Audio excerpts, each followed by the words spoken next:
जारी है। और आपको बता दें कुल यूपी में 130 प्रत्याशी मैदान में है। 13 लोकसभा सीटों को लेकर मतदान लगातार जारी। चौथे चरण का मतदान और 1 घंटे का वक्त पूरा हो चुका है। यूपी में 13 लोकसभा सीटों पर मतदान लगातार चल रहा है और सुबह 7 बजे से ही मतदान लगातार जारी है। 26,588 मतदान केंद्र बनाए गए हैं जिस पर लोग मतदान करने के लिए पहुंचेंगे। 1 घंटे का वक्त हो चुका है। चौथे चरण के मतदान का 1 घंटा पूरा हो चुका है। अलग अलग तस्वीरें हमने आपको दिखाई किस तरह से लोग पहुंच रहे हैं मतदान करने के लिए। और देखिए मौसम में भी कुछ राहत इस वक्त दिखाई दे रही है। कई जगहों पर बारिश की खबर भी सामने आ रही है और हल्की बारिश की वजह से मौसम भी सुहावना। तो ऐसे में ये उम्मीद की जानी चाहिए कि जो तमाम मतदाता हैं वो मतदान करने के लिए घरों से निकलेंगे। चौथे चरण के लिए मतदान को 1 घंटा पूरा हो चुका है और धीरे धीरे मतदान की जो गति है वो बढ़ेगी और मतदान का प्रतिशत बढ़ाने के लिए लगातार चुनाव आयोग के द्वारा भी तमाम कोशिशें की जा रही हैं। और क्या उनका असर जो है वो देखने को मिलेगा, ये भी देखना दिलचस्प होगा। तो देखिए चौथे चरण को मतदान को लेकर 1 घंटे का वक्त पूरा हो चुका है।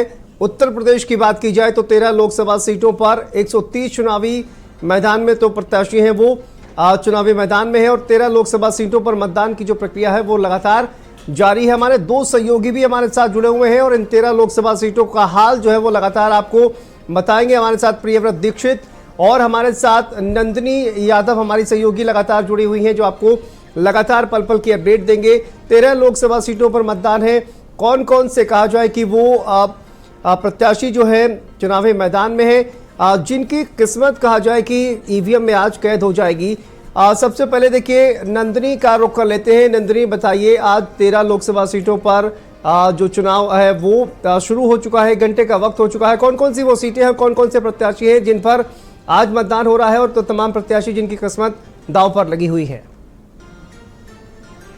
देश की 18वीं लोकसभा का चुनाव अब अपने चौथे पड़ाव पर आ चुका है और आज देखिए चौथे चरण में कई राज्यों की कई लोकसभा सीटों पर मतदान हो रहा है। अगर बात की जाए यूपी की तो यूपी में 13 लोकसभा सीटों पर मतदान हो रहा है और आज सुबह से ही मतदान प्रक्रिया चालू है। आपको बता दें कि अगर 13 लोकसभा सीटों की बात की जाए तो वो सीटें कुछ इस तरह हैं।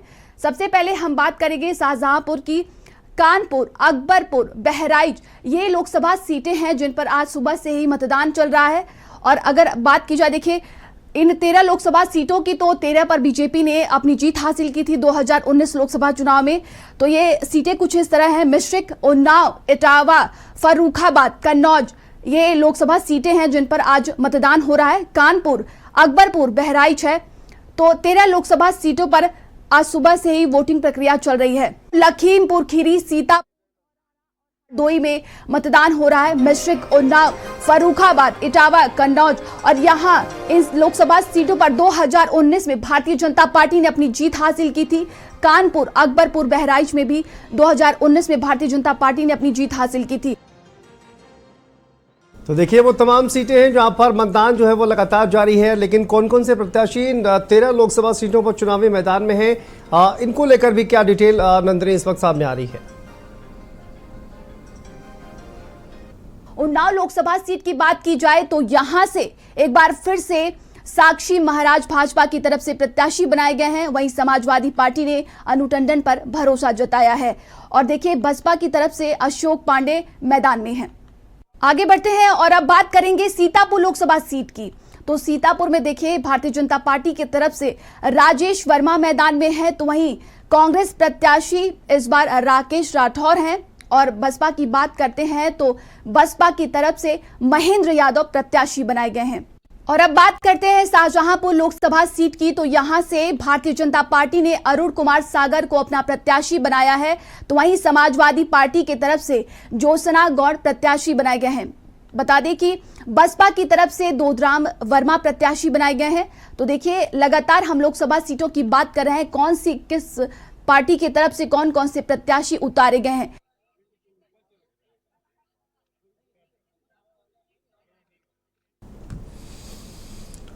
तो देखिए कौन सी लोकसभा सीटों पर कौन कौन से प्रत्याशी चुनावी मैदान में हैं। कई लोकसभा सीटें ऐसी हैं जहां पर भारतीय जनता पार्टी और समाजवादी पार्टी के जो प्रत्याशी हैं उन पर सीधा मुकाबला दिखाई दे रहा है।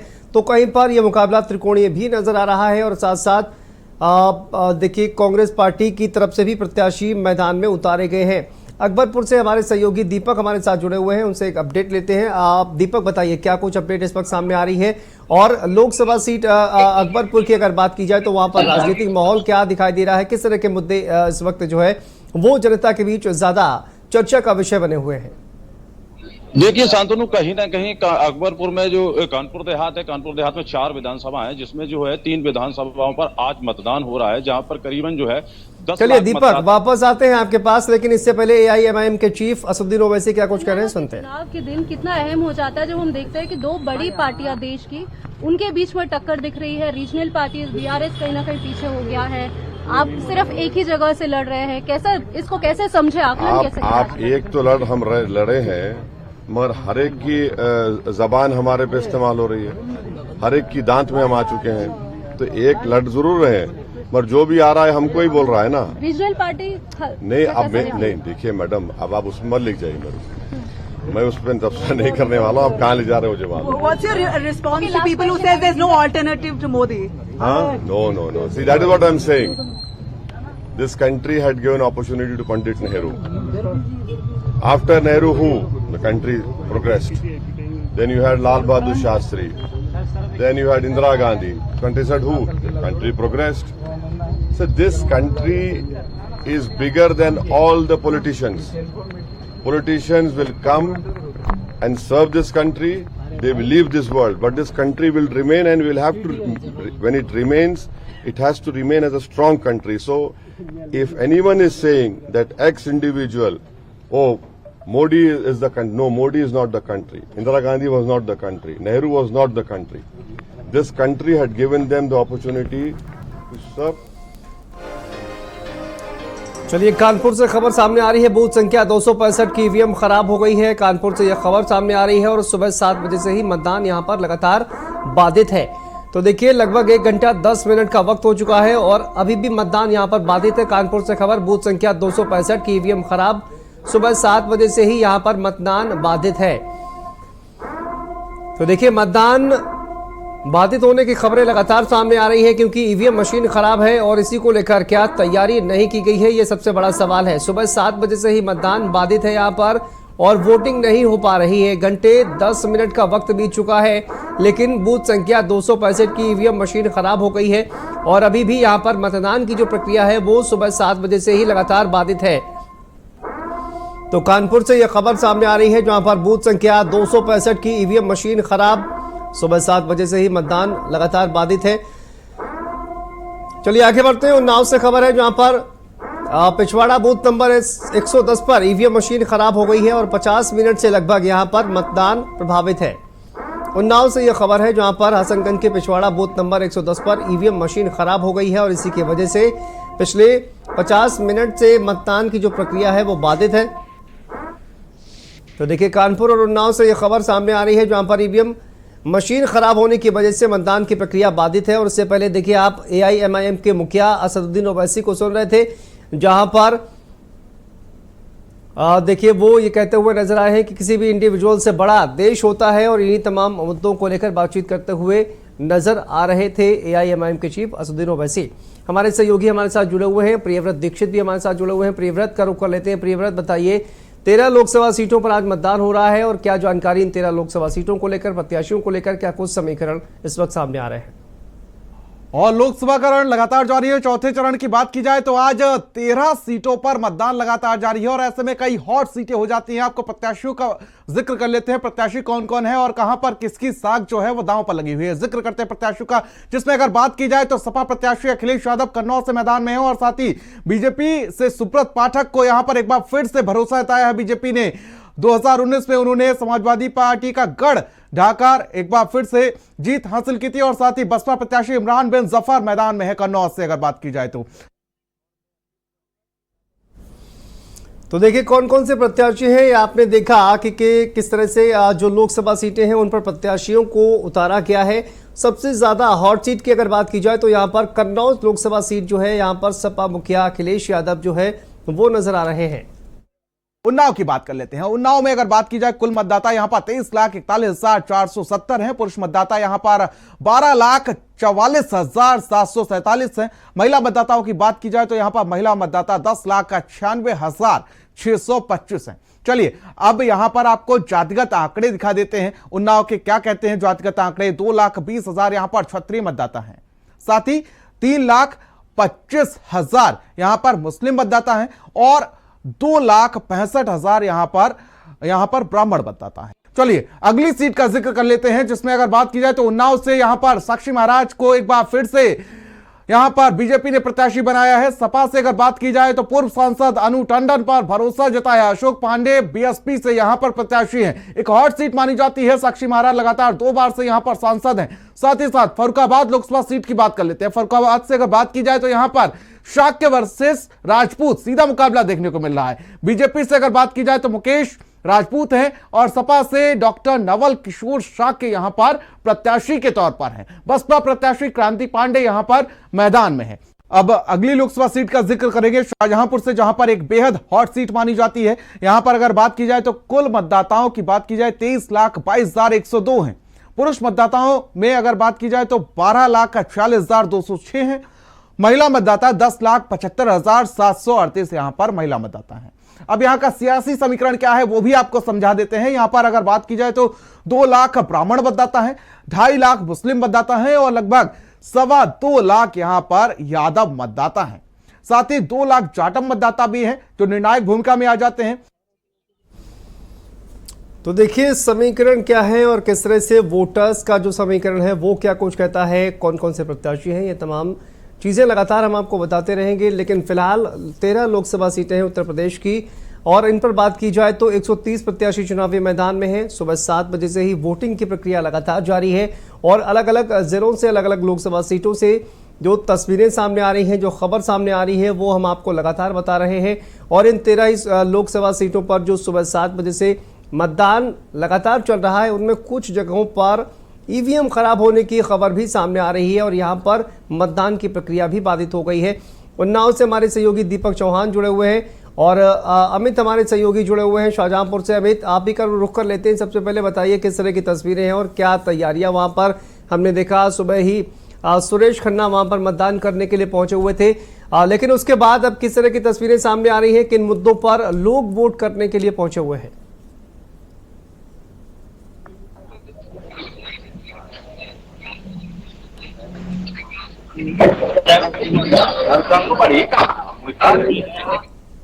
चलिए अभी तक शायद आवाज नहीं पहुंच पा रही है। दीपक का रुख कर लेते हैं। दीपक, आप इस वक्त कहां पर मौजूद हैं और तमाम आपके पीछे लंबी लंबी कतारें भी दिखाई दे रही हैं, क्या कुछ अपडेट इस वक्त सामने आ रहा है?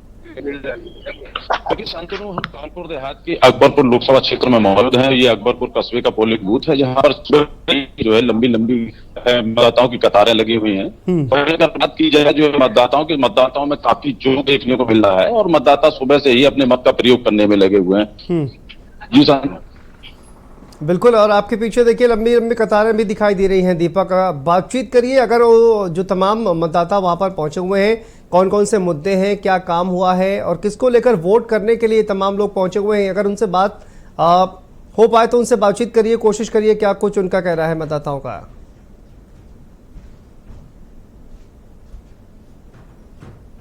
चलिए दीपक तक शायद आवाज नहीं पहुंच पा रही है। अमित हमारे सहयोगी जुड़े हुए हैं शाहजहांपुर से। अमित, बताइए किस तरह की तस्वीरें सामने आ रही हैं? सुरेश खन्ना पहुंचे हुए थे मतदान करने के लिए और उसके बाद किस तरह की तस्वीरें शाहजहांपुर से दिखाई दे रही हैं? देखिए शांतनु, आपको बता दें कि सुबह से ही मौसम बेहद शाहजहांपुर का सुहाना है। अगर बात की जाए मतदान की तो मतदान जैसे जैसे मौसम सुहाना हो रहा है वैसे उस तरीके से जो मतदाता है वो मतदान केंद्र पहुंच रहा है और मतदान कर रहा है। आपको बता दें सुरेश कुमार खन्ना से जब भारत समाचार ने बात करी थी सुबह तो उनका साफ तौर पर कहना है कि समाजवादी पार्टी जो गठबंधन प्रत्याशी है वो यहाँ से हार रही है और उत्तर प्रदेश से समाजवादी पार्टी और गठबंधन प्रत्याशी यानी सफाया हो रहा है। तो कुल मिलाकर शाहजहांपुर में बीजेपी की लहर चल रही है और लगातार जिस तरीके सुरेश कुमार खन्ना हर बूथ पर जा रहे हैं, हर बूथ पर कैंपेन कर रहे हैं, तो कहीं ना कहीं ये भी देखा जा रहा है कि जिस तरीके से जो समाजवादी पार्टी के जो बस्ते हैं वहां से लोग भी वहां पर नहीं है, ना ही वहां पर पर्चियां मिल रही, तो कहीं ना कहीं ये भी देखा जा रहा है जिस तरीके से उत्तर प्रदेश में जो लहर चल रही है बीजेपी की वो शाहजहांपुर में भी दिखाई दे रही है। जी चलिए ठीक है अमित, आप बने रहिए हमारे साथ और देखिए लगातार अपडेट जो है वो आपसे लेते रहेंगे। फिलहाल अधीर रंजन चौधरी कांग्रेस पार्टी के वरिष्ठ नेता हैं, क्या कुछ कह रहे हैं, चलिए सुनते हैं।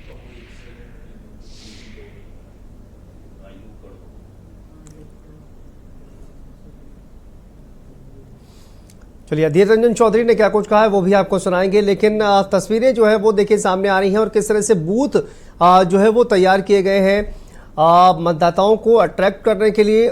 जो है बूथ तैयार किए गए हैं, आप देखिए किस तरह से गुब्बारे लगाए गए हैं और एक विशेष थीम पर भी बूथ जो है वो सजाए जा रहे हैं ताकि मतदाताओं को ज़्यादा से ज़्यादा प्रेरित किया जा सके मतदान करने के लिए। और इसी तरह की तैयारियां जो है वो लगातार चुनाव आयोग के द्वारा की जा रही हैं। अमित हमारे सहयोगी लगातार जुड़े हुए हैं। अमित, जिस तरह से आप बता रहे थे कि देखिए भारतीय जनता पार्टी की जो प्रत्याशी है उनका ये कहना है कि यहाँ पर भारतीय जनता पार्टी जो है वो जीतने वाली है। जाहिर सी बात है, सुरेश खन्ना वहाँ पर पहुंचे हुए थे और इस तरह के दावे जो है करते हुए नजर आ रहे हैं, लेकिन मुद्दे कौन कौन से हैं जिन पर जनता वोट करते हुए नजर आ रही है? और सबसे बड़ा मुद्दा अगर कहा जाए शाहजहांपुर का तो क्या नजर आ रहा है अमित? संतोष, आपको बता दें कि जिस तरीके से जो शाहजहांपुर का जो मुद्दा वो हायर एजुकेशन का मुद्दा है, क्योंकि ना ही यहाँ पर कोई बड़ा कॉलेज है जैसे IIT और कोई जिस इंजीनियरिंग कॉलेज यहाँ पर नहीं है, क्योंकि यहाँ के जितने भी छात्र हैं वो यहाँ पर बरेली जाते हैं या दिल्ली या लखनऊ के लिए जाते हैं। तो एक बड़ा मुद्दा जो है वो हायर एजुकेशन का, साथ ही साथ आपको बताते हैं बेरोजगारी भी एक बड़ा मुद्दा है, क्योंकि यहाँ शाहजहांपुर से उत्तराखंड के लिए और दिल्ली के लिए जो मजदूर है वो पलायन करते हैं और वहां पर मजदूरी करते हैं। तो दो मुद्दे जो शाहजहांपुर में बेहद महत्वपूर्ण है, इसी मुद्दों को लेकर जो युवा है और जो मतदाता है वो वोट करने जा रहा है। जी बिल्कुल, तो देखिए बेरोजगारी, महंगाई एक सबसे बड़ा मुद्दा जो है वो लगातार निकलकर सामने आ रहा है और इसी पर लोग जो है वो वोट करते हुए नजर आ रहे हैं। लेकिन अलग अलग हमने देखा कि अलग अलग लोकसभा क्षेत्रों में अलग अलग जो मुद्दे हैं लोगों के वो कहीं ना कहीं नजर आ रहे हैं और इसी को लेकर लोग जो है वो मतदान करने के लिए पहुंचे हुए हैं। तस्वीरें जो है वो लगातार सामने आ रही है। लेकिन शाहजहांपुर में देखिए समाजवादी पार्टी की तरफ से भी अगर अमित बात की जाए तो प्रत्याशी यहाँ पर बदला गया, क्या वजह उसको लेकर दिखाई दे रही है? और क्या उससे पहले जो प्रत्याशी था उसको लेकर जिस तरह का जो सर्वे कहा जाए कि इंटरनल जो जानकारी पार्टी को मिली, इसी वजह से प्रत्याशी वहां पर बदला गया, क्या कुछ वजह जो है वो सामने आ रही है इसको लेकर?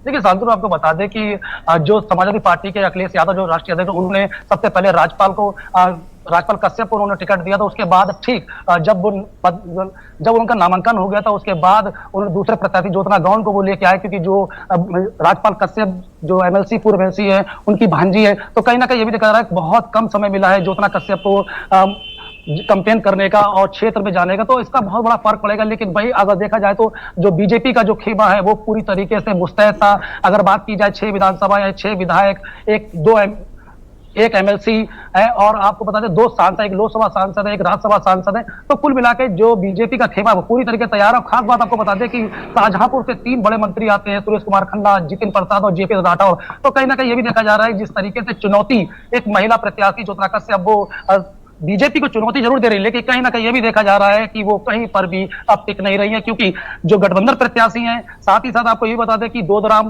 वर्मा जो बसपा के जो प्रत्याशी है, ना ही कोई मायावती ने कोई यहाँ पर रैली की है, ना ही आकाश आनंद ने यहाँ पर कोई रैली की। तो एक बड़ा ये सवाल भी खड़ा हो रहा है कि जिस तरीके से जो विपक्ष जो है वो कहीं पर से नजर नहीं आ रहा है शाहजहांपुर में। जी बिल्कुल, विपक्ष जिस तरह से आपने कहा कि विपक्ष जो है वो कहीं ना कहीं कमजोर दिखाई दे रहा है, लेकिन मुद्दे जो है वो कहीं ना कहीं जनता के बीच ऐसे हैं जिनको लेकर लगातार वोटिंग की जा रही है। विधानसभा अध्यक्ष सतीश महाना ने मतदान किया है, कानपुर से खबर सामने आ रही है। विधानसभा अध्यक्ष सतीश महाना ने यहां पर मतदान किया है, कानपुर से ये खबर इस वक्त सामने आ रही है और देखिए तमाम दिग्गज वोट करते हुए नजर आ रहे हैं। ये तस्वीरें सतीश महाना विधानसभा अध्यक्ष, उनके द्वारा वोट किया गया है और देखिए वहां पर किस तरह से वोट करने के बाद जो एक मार्क है वो दिखाते हुए सतीश महाना, कानपुर से ये तस्वीरें सामने आ रही हैं। विधानसभा अध्यक्ष सतीश महाना ने मतदान किया है और मतदान करने के बाद उनकी ये तस्वीरें इस वक्त सामने आ रही हैं। तो तमाम दिग्गजों ने वोट किया है जिनकी तस्वीरें हम आपको लगातार दिखा रहे हैं। यहाँ पर देखिए सतीश महाना विधानसभा अध्यक्ष, उनके द्वारा वोट किया गया है। सुरेश खन्ना ने इससे पहले मतदान किया। साक्षी महाराज मतदान करते हुए नजर आए थे।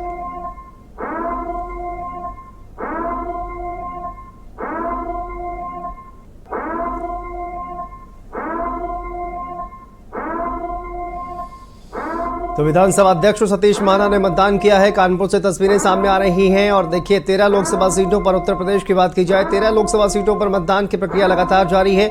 चौथे चरण का मतदान सुबह 7 बजे से मतदान शुरू हो चुका है।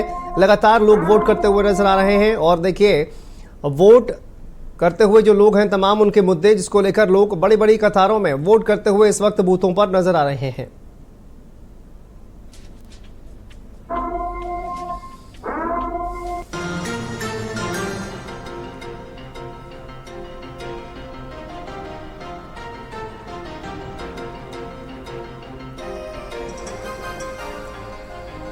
चौथे चरण का मतदान शुरू हो चुका है। सुबह 7 बजे से ही मतदान शुरू हो चुका है और लगातार लोग वोट करते हुए नजर आ रहे हैं। बढ़ चढ़कर लोग हिस्सा लेते हुए नजर आ रहे हैं और देखिए भारत समाचार भी लगातार आपसे अपील करता है कि वोट जरूर करें।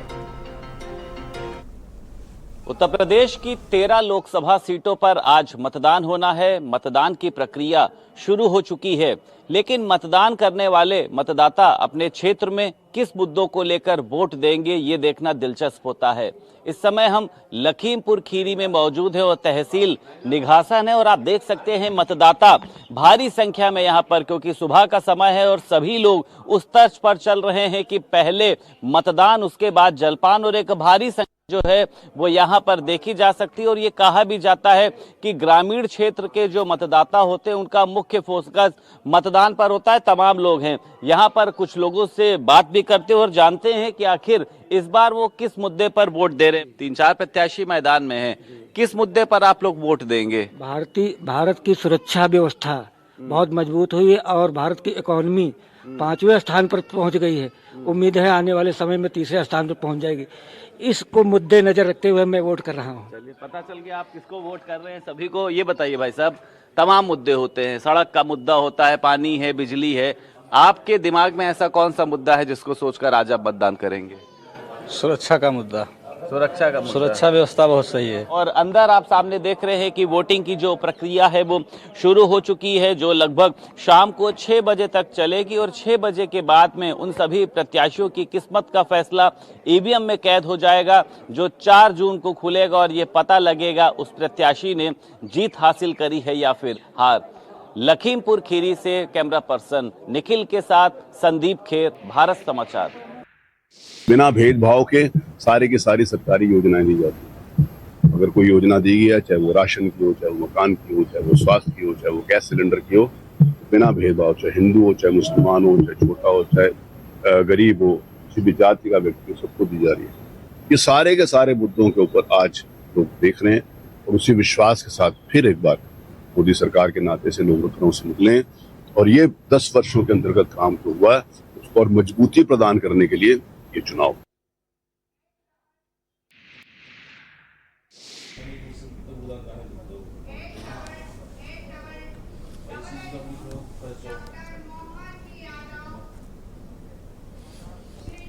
और देखिए तस्वीरें सामने आ रही हैं, मध्य प्रदेश के मुख्यमंत्री मोहन यादव मतदान करने के लिए पहुंचे हुए हैं। तस्वीरें सामने आ रही हैं।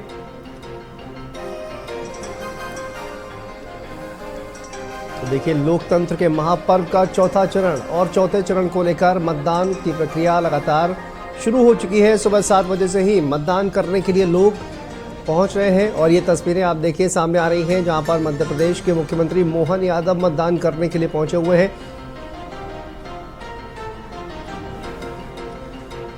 और मध्य प्रदेश के सीएम मोहन यादव की तस्वीरें हैं, जहां पर मतदान करने के लिए मोहन यादव पहुंचे हुए हैं।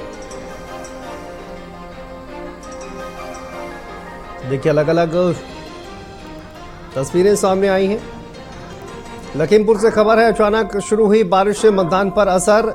नगरपालिका मॉडल बूथ पर सजावट की गई थी जो कि खराब हो गई है। मतदाताओं के लिए सोफे डाले गए, कुर्सियां हटाई गई हैं। और लखीमपुर से खबर सामने आ रही है, जहां पर अचानक बारिश शुरू हो गई, जिसके बाद से मतदान पर असर यहां पर देखने को मिल रहा है। नगरपालिका मॉडल बूथ पर सजावट की गई थी जो कि खराब हो गई है बारिश की वजह से। मतदाताओं के लिए सोफे डाले गए हैं, कुर्सियां हटा दी गई हैं। लखीमपुर से यह खबर सामने आ रही है और अचानक से बारिश शुरू हुई है, जिसके बाद बारिश की वजह से मतदान पर असर दिखाई दे रहा है। मतदाताओं के लिए जिस तरह से तमाम इंतजाम किए गए थे उनमें भी कहीं ना कहीं अब असर जो है वो दिखाई दे रहा है और तमाम इंतजाम अब यहाँ पर खराब होते हुए नजर आ रहे हैं। हालांकि कोशिश की जा रही है कि मतदाताओं को किसी तरह की कोई दिक्कत ना हो। मतदाताओं के लिए सोफे डाले गए हैं, कुर्सियां वहां से हटा दी गई हैं। अचानक बारिश की वजह से मतदान पर असर, लखीमपुर से ये खबर सामने आ रही है।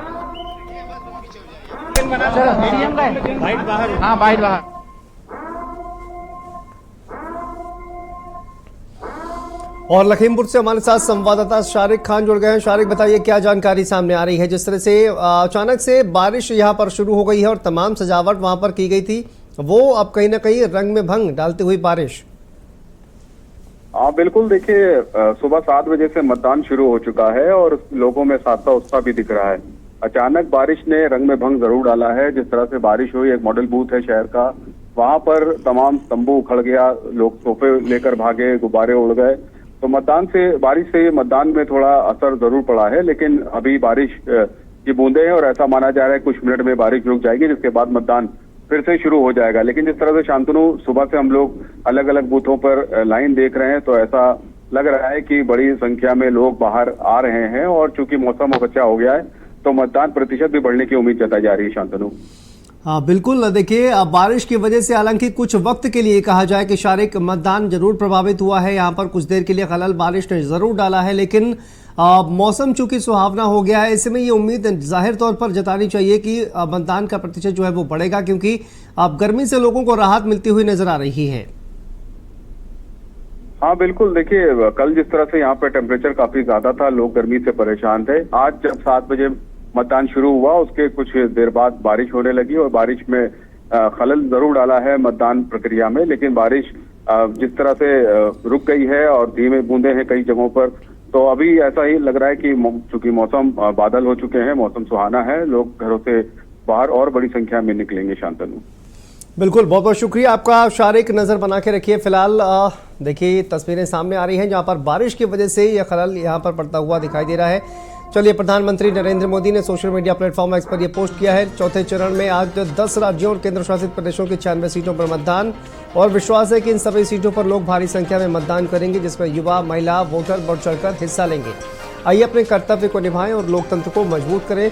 प्रधानमंत्री नरेंद्र मोदी की तरफ से ये एक्स पोस्ट है, जिसमें लोगों से वोट की अपील। और सीएम योगी आदित्यनाथ, उत्तर प्रदेश के मुख्यमंत्री योगी आदित्यनाथ का ये पोस्ट देखिए, चौथे चरण को लेकर उन्होंने सभी सम्मानित मतदाताओं से ये अपील है। उन्होंने लिखा कि विरासत और विकास के लिए, देश की सुरक्षा और सम्मान के लिए, आत्मनिर्भर और विकसित भारत की संकल्पना के लिए मतदान अवश्य करें। आपका एक एक वोट निर्णायक है। याद रहे, पहले मतदान फिर जलपान। तो ये पोस्ट जो है वो किया गया है और गृह मंत्री अमित शाह की तरफ से भी पोस्ट किया गया है, और लगातार लोगों से वोट की अपील जो है वो की जा रही है। लोकसभा चुनाव के चौथे चरण में आज उत्तर प्रदेश, बिहार समेत तमाम राज्यों में जो मतदान है उसी को लेकर ये अपील जो है वो गृह मंत्री अमित शाह की तरफ से की गई है और उनका ये सोशल मीडिया प्लेटफॉर्म एक्स पर ये पोस्ट किया गया है।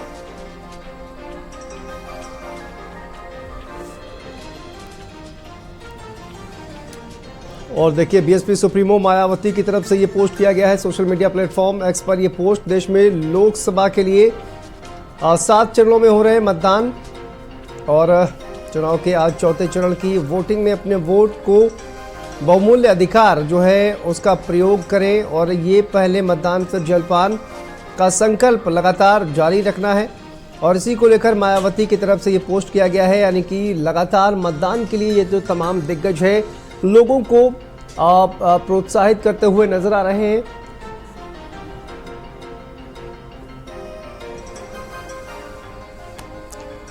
तो प्रधानमंत्री नरेंद्र मोदी, गृह मंत्री अमित शाह, उत्तर प्रदेश के मुख्यमंत्री योगी आदित्यनाथ और साथ साथ बीएसपी सुप्रीमो मायावती की तरफ से सोशल मीडिया प्लेटफॉर्म एक्स पर लिखा गया है, लोगों से वोट करने की अपील की गई है। तमाम दिग्गज लोगों से वोट करने की अपील करते हुए नजर आ रहे हैं और भारत समाचार भी लोगों से अपील कर रहा है कि आप घरों से बाहर निकलिए और अपना वोट जरूर कीजिए। देखिए, मतदान जरूर कीजिए, देश हित में मतदान कीजिए।